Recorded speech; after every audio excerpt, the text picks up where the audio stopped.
Hau txiki, kueto prez! Bai! Kaixo lagun. Kueto eskolako ikasleak gara eta hau da gure podcasta. Goazen hastera!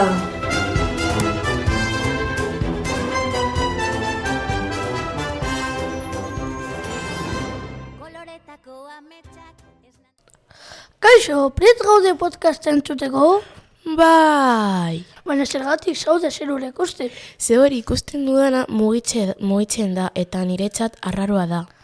Bai, telebistan esan dute Neil Armstrong ilargira joango dela. Bai, orain gogoratzen dut. Eta orain presta zaude podcasta entzuteko? Bai, orain bai. Gaur etorri dira gurekin Eder, Sujaila, Armani eta Enai. Goazen entzutera! Kaixo, gu Enai, Eder, Sujaila eta Armani gara LH5ako ikasleak. Sujaila gaixori dagoenez, bere partez ahaleginduko gara, galderak erantzuten. Nor zen Neil Armstrong eta zer egin zuen?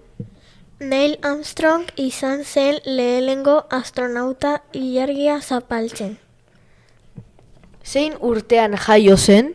1930 eta 1930 abuztuaren 5 jaio zen. Zein zen bere ametsa?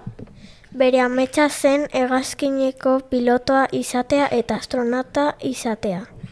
Norekin joan zen ilargira? Joan zen Buzz Aldrin eta Michael Collinsekin batera. Nola deitzen zen bere misioa? Bere misioa Apollo 11 deitzen zen. Non bizi zen? Neil Armstrong Ohioan, hau da, estatu batuetan bizi zen. Zenbat denbora egon zen Neil Armstrong ilargian? Egon zen 2 ordu eta erdi.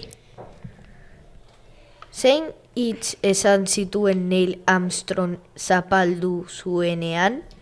Neil Armstrongek esan zuen urrats txiki bat gizakiarentzat, urrats handi bat gizadiarentzat. Zein urtetan hil zen?